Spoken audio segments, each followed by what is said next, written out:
Thank you.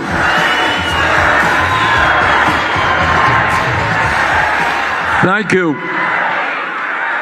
Let me thank Tim Kinsella for the music.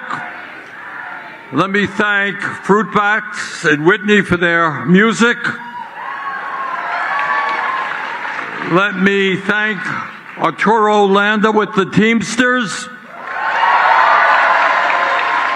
Let me thank Dr. Matt Mahoney, a great young doctor. Let me thank State Senator Robert Peters, your next member of Congress. And let me thank Congresswoman Delia Ramirez for being one of the strong progressive voices in the U.S. Congress.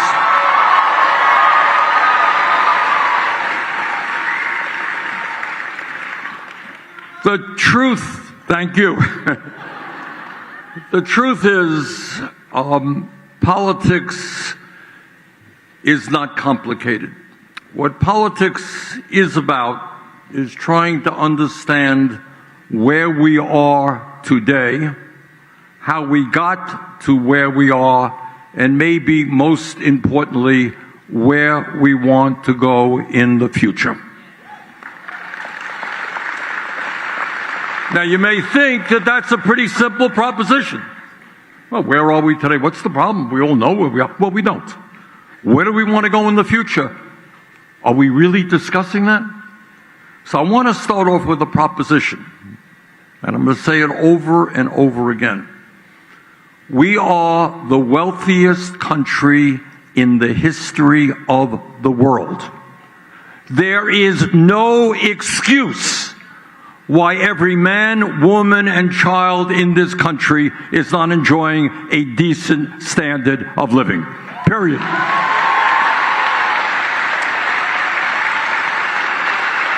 And everybody in America has got to understand it. No excuse for 800,000 Americans sleeping out on the street, or so many of us not having quality health care. No excuse at all. So what is going on in America today? Well, what the media doesn't talk about very often, and what you almost never hear in the halls of Congress, is the reality that today you are living in a nation where a handful of incredibly wealthy people, multi-billionaires, have enormous power and control over our economy, over our media, over our political system, and we are gathered here today to say that is going to change.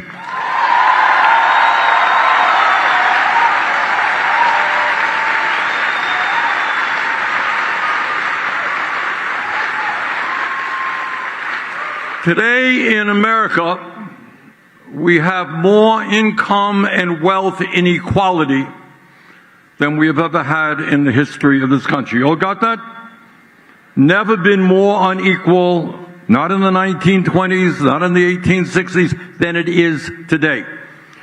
Today, and again, one of the things the media does, and what the establishment does, and the whole culture, not a conspiracy, it just happens, is they kind of tell us what we should be upset about, what we should be outraged about.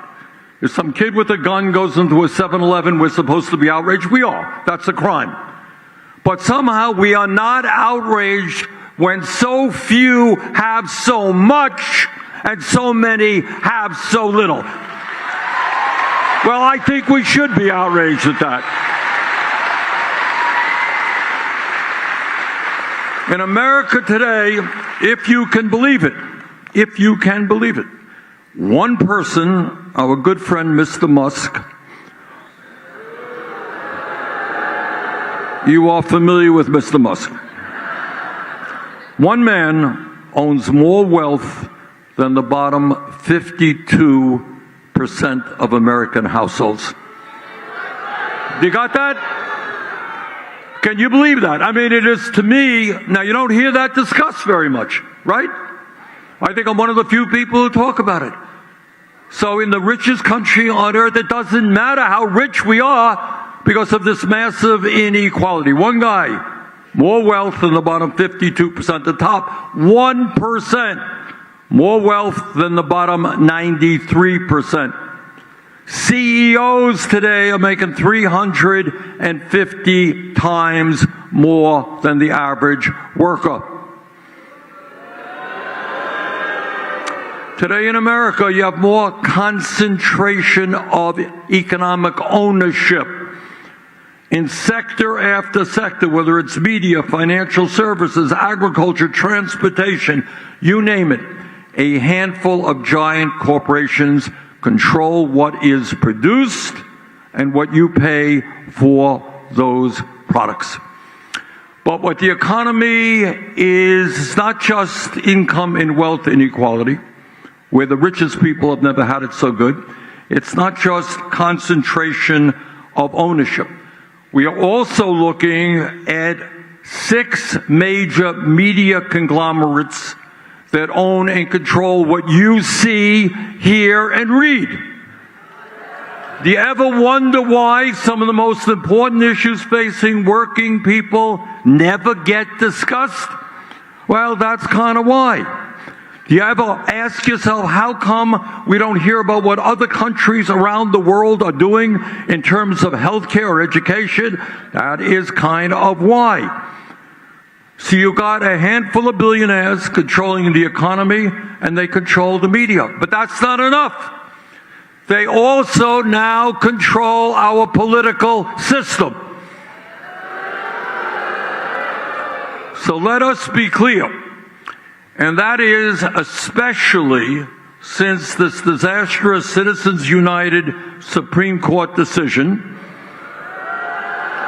You have a political system now where billionaires can spend as much money as they want to elect their candidates or defeat candidates who stand with the working class.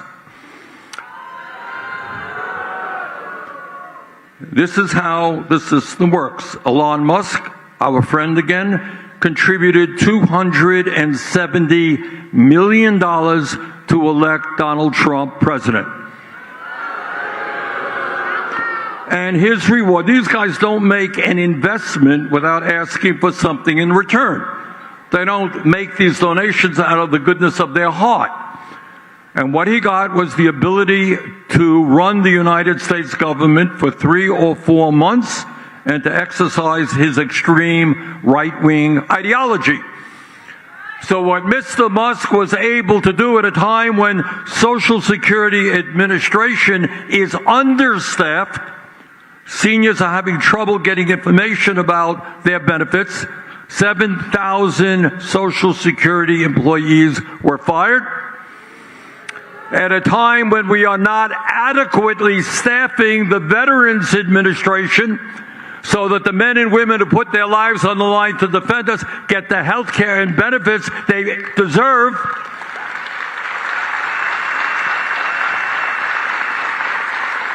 Musk and his friends wanted to cut 80,000 employees from the Veterans Administration.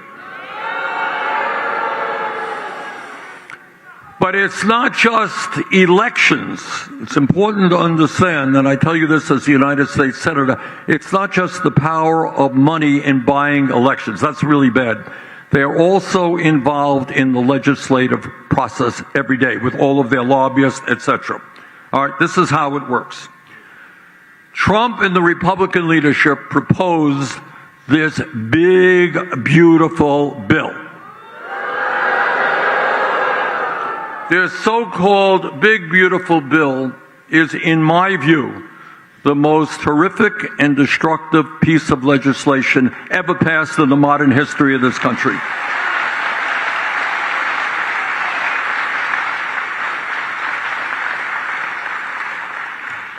What this legislation does, in short, in brief, is make massive cuts to Medicaid, the Affordable Care Act, nutrition and education in order to give $1 trillion in tax breaks to the top 1%. and $900 billion to large, profitable corporations. Now, this is how money in politics works. If you think that many Republicans, especially those who represent low-income and working-class districts, didn't know what was in the bill, you would be mistaken. They knew what was in the bill. And one guy, I don't know if you know his name or not, a guy named Tom Tillis. He's a senator from North Carolina. Tillis is a conservative Republican guy. But he actually did something unusual. He read the bill. This guy reads the bill, and he says, holy moly, hundreds of thousands of people in North Carolina are going to lose their health insurance if I vote for this bill. So he gets up and he says, I cannot vote for this bill. It would be destructive for my constituents. You know what happened? Within minutes, Donald Trump was on social media ripping the hell out of this guy. Billionaires were announcing, you standing up to the president? You don't like the legislation we brought forth? You are out of here. We're going to run somebody against you. And they have the resources to do that. Within a very short time, Senator Tillis says, forget it. I'm not running for re-election. The point is that if people stand up for justice, stand up for what is right, they will be punished by big money interests. And that is a system that we can no longer tolerate, because day after day, Washington becomes further and further removed from the reality of the American working class.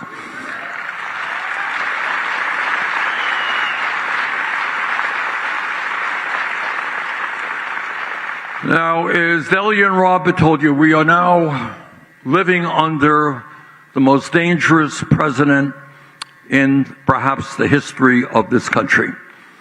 This is a demagogue whose function in life is to serve the oligarchy and to try to divide us up. Now, when Trump was inaugurated, I had the unpleasure of being right in the front row. I somehow got shoved into the front row. Maybe nobody else wanted to go there, so they pushed me there. And I heard this horrific speech. But I want you all to remember, because this is the essence of what Trumpism is about. Seated right behind Donald Trump were the three wealthiest people in this country, Mr. Musk, Mr. Bezos, and Mr. Zuckerberg. Seated right behind them were 13 other billionaires who Trump had nominated to head up major federal agencies.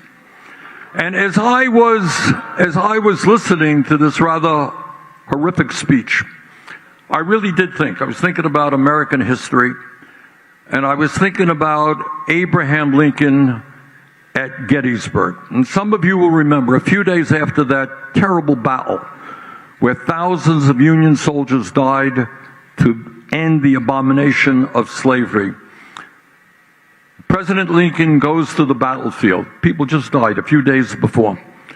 And he looks out at the assembled crowd, and in so many words, he says, you know, these guys did not die in vain. They died so that we will continue to have a government of the people, by the people, and for the people.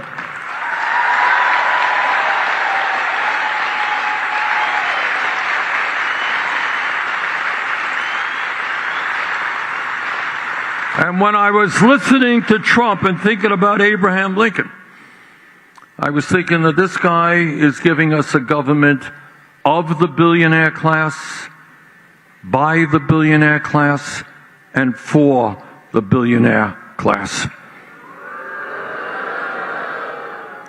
Now, I trust and I know that all of you understand how demagogues function. And Trump is not original.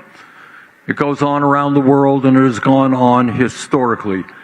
The way demagogues succeed is by dividing people up and by scapegoating powerless minorities. All right? That's how it's always been.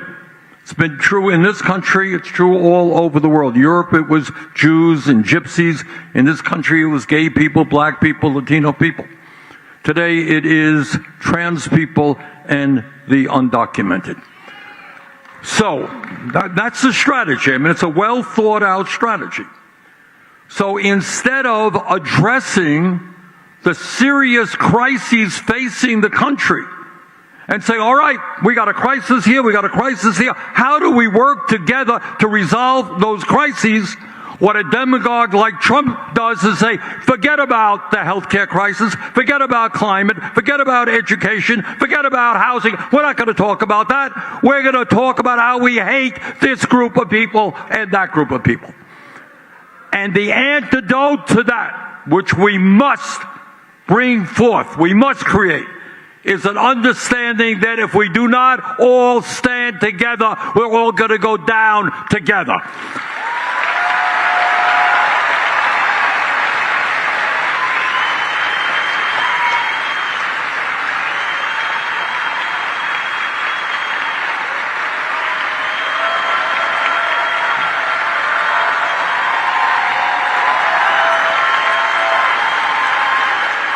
And that's where we are now.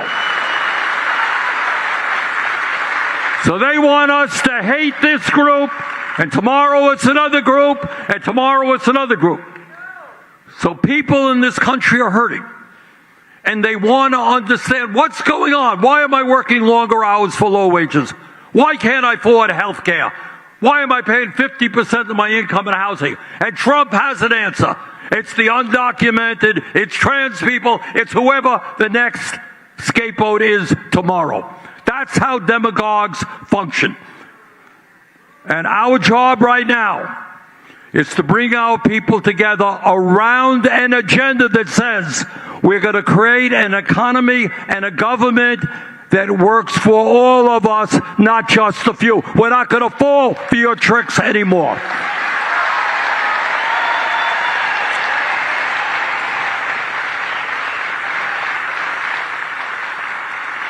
All right, so let's talk about what the Democrats often don't talk about. And that is, what kind of agenda do we need to address the needs of a struggling working class? Now today, again, we don't talk about it much, but it is a sad reality. While the richest people in America have never ever had it so good, 60% of Americans are living paycheck to paycheck. You got it? Some of you are living paycheck to paycheck, yes? All right, I grew up in a family that lived paycheck to paycheck. I know something about it. And what paycheck to paycheck is about is you wake up in the morning and you say, how am I going to get through the day, or how am I going to get through the week? How am I going to pay for the decent food I want to make sure my kids are able to eat? What happens if my landlord raises my rent by 20%? Where am I going to live? Can't afford rent right now. I'm going to have to take my kid out of school. What happens? What happens if my car breaks down and the mechanic tells me it's $1,000 to get it fixed? And what happens if I don't have that $1,000? And millions of people don't have that $1,000. Can't fix my car. If I can't fix my car, I can't get to work. If I can't get to work, I get fired. If I get fired, what happens to my family? What happens if my mom is sick and she can't afford the prescription drugs? Or my dad has to go into a nursing home? Or maybe I have to pay for childcare for my kid and I can't afford all these things. The result of all of that is that tens of millions of people in this country are living under incredible stress. And you know what stress does to the human mind and the human body? It kills us. That's exactly right.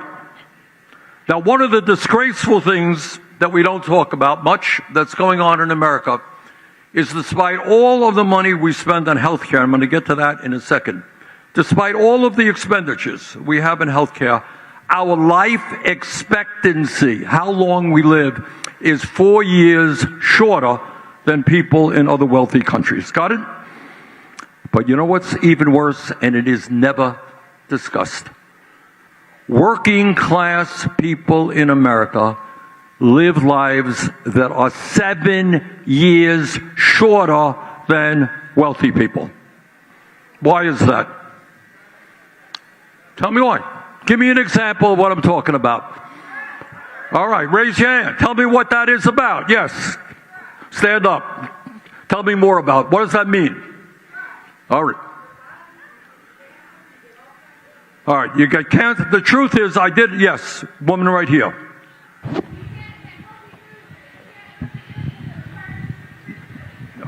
All right, you can't go to the gym because it requires a subscription. You can't get healthy food. You can't go to the doctor when you should.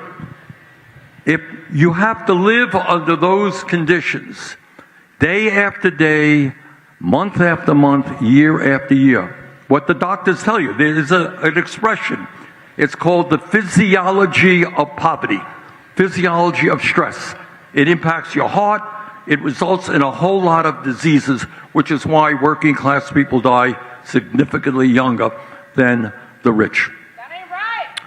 Not only is that not right, it is criminal. We deserve better.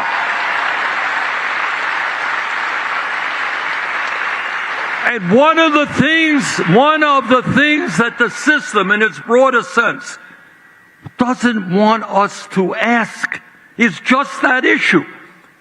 Should being working class in America be a death sentence? No, it shouldn't.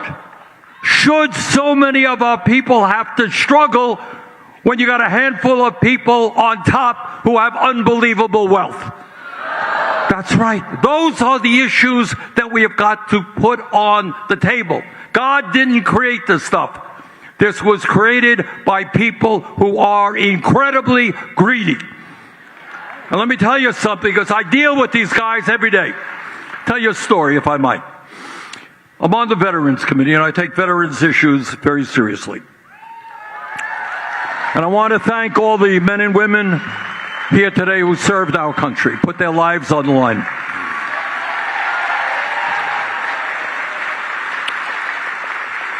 And I go around my own state very often, and I talk to veterans, and I say, look, Joe, did you happen to know that there are a whole lot of veterans programs that you are entitled to?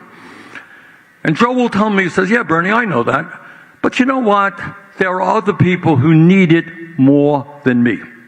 I cannot tell you how many times in Vermont, and I'm sure it's true all over the country. In other words, it happens not to be true. These programs are there for all people.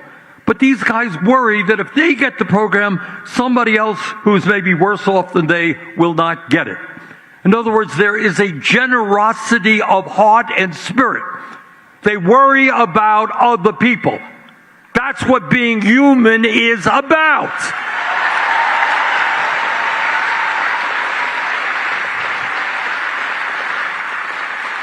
But this sense of empathy, of worrying about other people, this truly does not exist among the oligarchs. All right? They are very religious people. You know what their religion is? It's greed. And they worship on the altar of money. And I don't understand this, because this is not an economic issue. This is rather a psychiatric issue. And now all of us know it's true. It's absolutely true. I mean, all of us know people who have addiction problems, whether it's drugs, it's alcohol, tobacco, whatever it may be. It's a serious problem in this country. These guys also have a serious addiction problem. No matter how much money they have, it is not enough. And if they have to step on you and you, if they have to destroy Social Security, Medicare, and Medicaid to get another tax break so that you get a few $1 billion more, that is what they will do. They are very formidable people. They lack the empathy gene. They could care less about humanity. It's all for themselves. And they're becoming more and more ostentatious. They don't give a damn who knows about it. Bezos has a wedding in Venice, $50 million bucks. Zuckerberg decides to buy 11 houses in Palo Alto. Bezos owns 14 homes around. They really are not shy. They're not embarrassed about telling the world that they have it all. And we have got to change that culture in America. We've got to end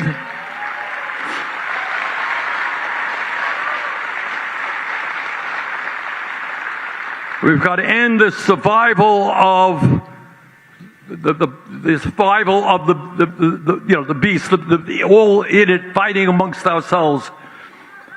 And we have got to develop a society that works for all of us. So let me give you some examples of what I think we have got to do.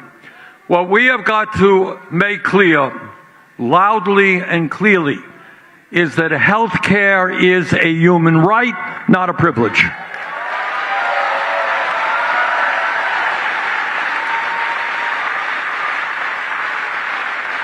We are the only major country on earth not to guarantee health care to all people. That has got to end. Anyone here think that that's a radical idea? Every other major country guarantees health care to all, and most of them spend half as much as we do per capita.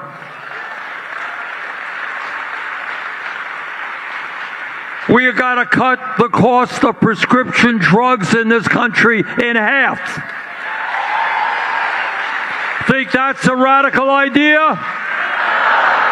We pay, in some cases, 10 times more than other countries for the same exact medicine. Now, here's another idea that is not radical. We live in a competitive global economy. And that means we need to have the best educated workforce in the world. Now, I hear many of my colleagues in Washington giving long speeches about how much they love America. Well, if you love America, you love the children in America. You don't have the highest rate of childhood poverty of almost any major country on earth. You don't have a child care system which is dysfunctional. You pay your public school teachers a living wage.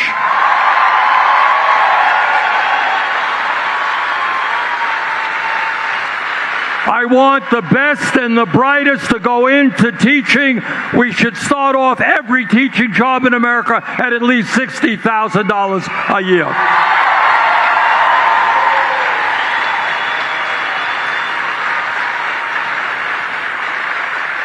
Today, I had a meeting in Chicago with medical residents. Some of them graduated medical school $500,000 in debt. Nursing graduates, $200,000 in debt. Ordinary kids going to a 4-year school, $50,000, $80,000 in debt. We have got to make public colleges and universities tuition free and cancel all student debt.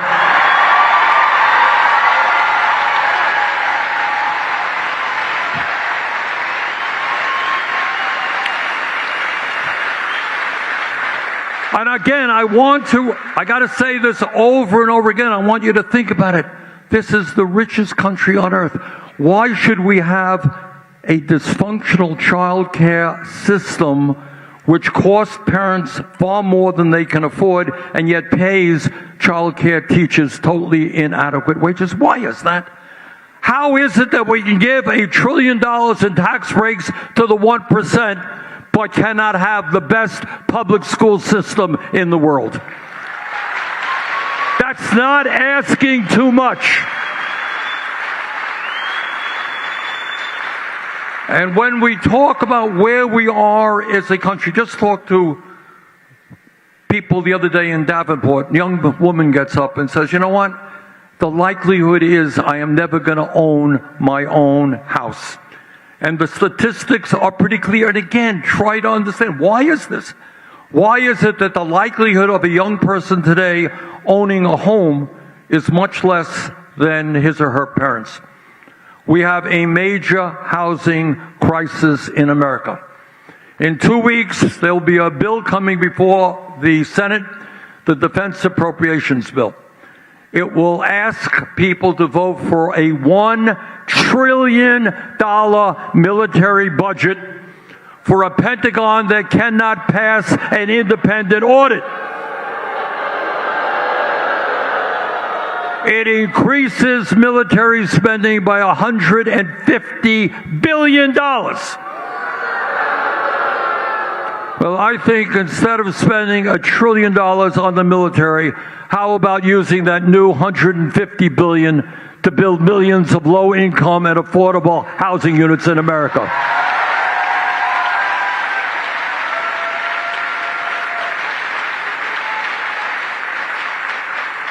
And when we talk about the needs of workers, right now in Washington, I'm embarrassed to tell you, but you already know it. The federal minimum wage has not been raised for a long, long time. It is a starvation wage of $7.25 an hour.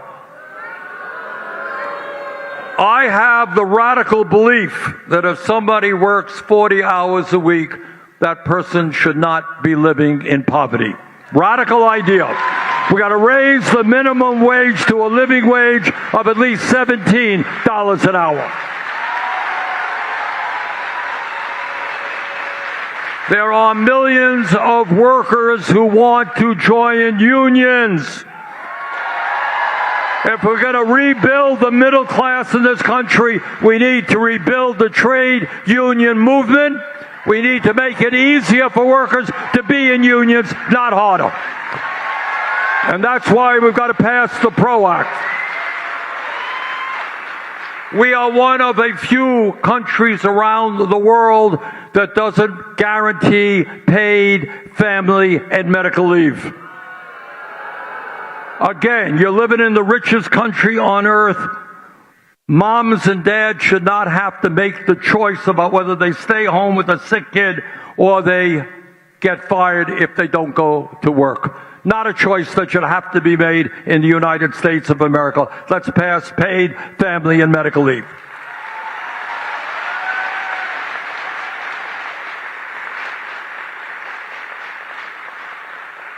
Twenty-two percent of senior citizens in America, again, in the richest country on earth, are trying to survive on $15,000 a year or less. Can you imagine anybody trying to get by on $15,000 a year or less? 22% of seniors. Half of seniors are trying to get by on $30,000 or less. And then you got Republicans out there saying, well, let's cut Social Security. I have a slightly different idea. And that is, instead of cutting Social Security, we should expand Social Security benefits.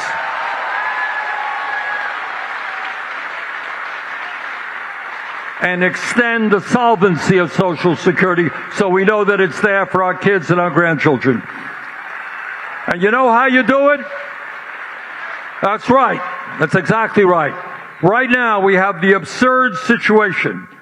One person makes $10 million a year, one person makes $186,000. They both contribute the same amount into Social Security.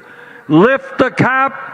We can significantly expand Social Security benefits and the solvency of the Social Security Trust Fund.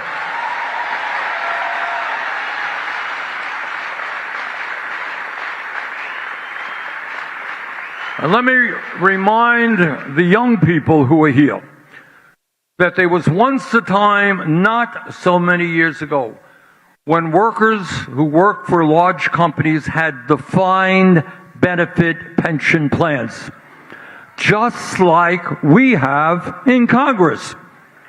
Good idea. And what it means is that if you work for a company or for several companies, when you retire, you are guaranteed a certain pension every single month. I think that's a good idea, and I think we should bring it back.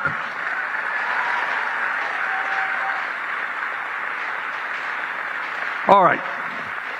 To summarize, we are living in a system today. People on top never had it so good. But for working people, the system is broken. The economic system is broken, 60% living paycheck to paycheck. Healthcare system is broken, 85 million uninsured or underinsured, and that will be made much worse as a result of Trump's legislation. Education system largely broken. Childcare dysfunctional. Higher education too expensive. Trade schools not available for working class kids when they need it. In other words, when you talk about the basic necessities of life, health, education, housing, the system is broken. And our job right now is to tell the oligarchs on top, their day has come and gone. We're going to reclaim this nation.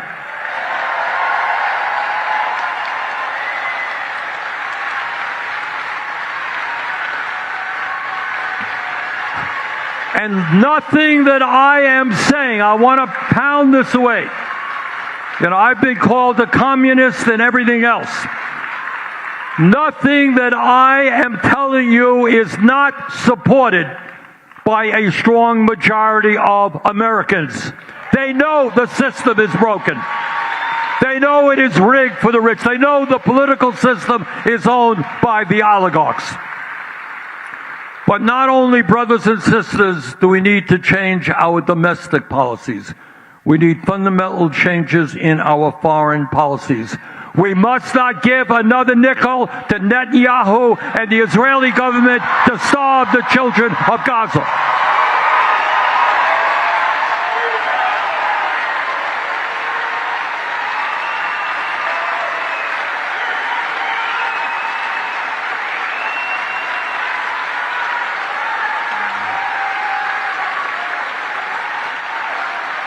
I can tell you, I've gone all over this country. I've been all over this country, and I've talked to Democrats and progressives. I've talked to conservatives, Republicans, independents. The overwhelming majority of the American people do not believe that we should spend billions of U.S. taxpayer dollars to starve children in Gaza.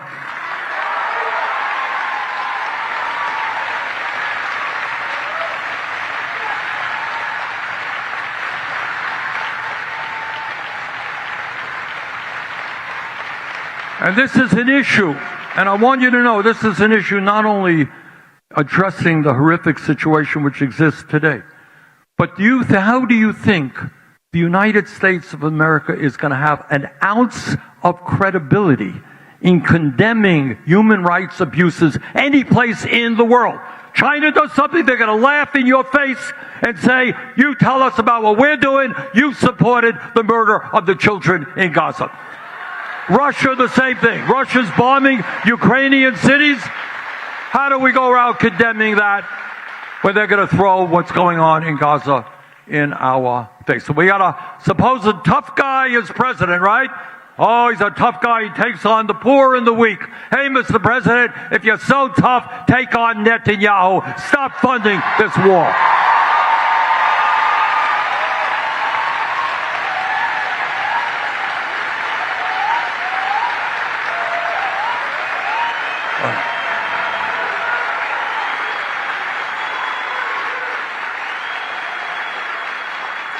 So, brothers and sisters, this is a tough time, no ifs, buts, and maybes. This is a difficult time for our country. But this is not the only difficult time that we have had. Don't let people tell you that we can't win this thing. You know, people throughout our history have had to stand up and struggle for justice. Workers stood up and struggled. to achieve union victories and a decent standard of living for us. Women stood up and struggled for the right to vote and to end sexism in America. African Americans stood up to end segregation and racism. The gay community stood up to end bigotry against the gay community.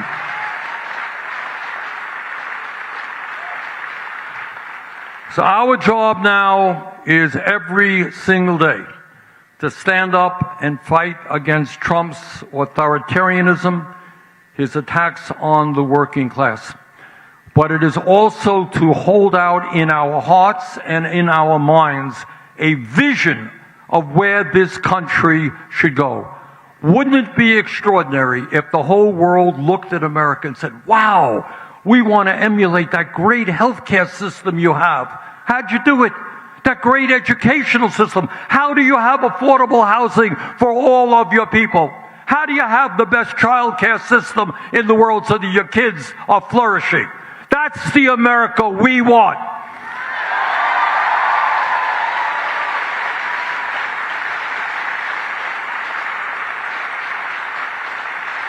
Now, I'm not going to kid you. These oligarchs are enormously powerful. They have unlimited, underlined, unlimited amounts of money. They own the media. They control the economy. They have huge influence in both political parties. That is the truth. But here is another truth, more powerful than that. And that is, I am not a mathematician, don't have a PhD in mathematics. Kind of failed it when I was in college. But this I do know, that at the end of the day, 99% is a hell of a lot bigger number than 1%.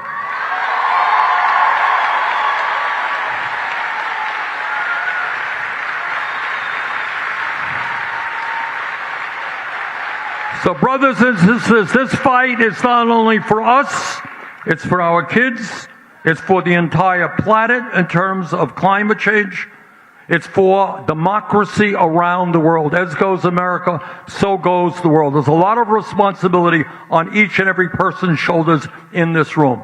We got to think out of the box. We got to go outside of our comfort zones. We got to stand up and fight and create the America we deserve. Thank you all very much.